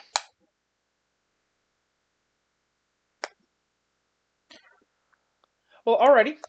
Now that we've looked ahead, any random sports news? No. I've just been watching, honestly, although I have watched some volleyball. Okay. It's been on. There you go. I don't know. That's Nothing wrong with volleyball. It's fun. I have not. Realized volleyball's a fun sport. But, yeah, it's just been college volleyball. I enjoy beach volleyball, like during the Olympics. I tend to not watch much else, but fair enough. It was on. It came on, and I was like, all right, whatever. I'm not paying attention to it. And then I started paying attention to it because it got interesting. Yeah, I was like, yeah, that's what happens. So I was like, all right. End up yelling at the TV for curling. Yeah. So you just put it on, and then suddenly you're in it. And suddenly it's sweep, motherfucker, sweep. Jump! Back up! So, I get it. I do not have any random sports news. I've kept it pretty basic last couple weeks. Now that rugby's over, just been watching football and hockey. So, and basketball. So, we will see if something changes. Yeah. Probably not. It'll probably now just be hockey and football. That's fair. Now that we got hockey back, it's going to be great. And baseball. Yeah. I'll keep watching that through the playoffs. I'm going to try again for the World Series. That's probably fair. That's probably a good idea. I have tried, y'all. There are just some right now, though, that still just aren't very good. I think the other problem is postseason baseball is more boring in a way because the pitching is better. So there's less scoring. Yeah. And that can be kind of tough. But indeed. So I get it. Even if I'm watching but I'm going to give it a shot again. So nice. I'm going to wait until it matters. Because if I try now and I get disinterested, I will not go back for the World Series. So I'd like to give all of my energy to that and trying to get through that. I did have a note with baseball because it was something that Go came ahead. up. There are a couple teams left that can win their first one. There's also a team left that can be they're the only team that's never been to the World Series in baseball, and that's the Seattle Mariners. Have never been to a World Series, and they're the only team in baseball that haven't. The Rockies have been? 2007. They got swept, but they were there. God. That's crazy. They got swept by the Red Sox, but they did go. Alrighty. In my lifetime, too. That's the sad thing. Yeah, that's crazy. And in yours. Yeah, I mean, if it's in your lifetime, has to be in mine. But that's the fact that you didn't know that. But yeah, no, the Mariners are the only team that haven't, and that was something that I kind of forgot about. Well, then I will, without watching, hope for the Mariners. Without watching. Have my support. Not gonna. Well, they seem to be doing well without me. I don't want to jinx it. I don't want to mess it up. I didn't do well today. Today was rough. So blew the lead. That's unfortunate. Blew the lead. That's unfortunate. So yeah, I will root for the Mariners. Always exciting when teams make progress, when franchises make progress. I know that's been the team you've been watching. Yeah. And I will tune in for the World Series, no matter who it is. I don't care. Fair. Well, I guess that does it. If that did it for the random news, I think that does it for this week. So make sure like, subscribe, comment. I will still be doing a preview for Seahawks Jaguars, so check that out. Are you doing one for Ravens Rams? I am not. All right, so there will not be a Ravens one, but there will be a Seahawks one, so check that one out. Yeah, all that being said, I've been Brendan. And I've been Dallas. And this has been Flocknet Sports Podcast. Thank y'all for joining. Peace. Bye.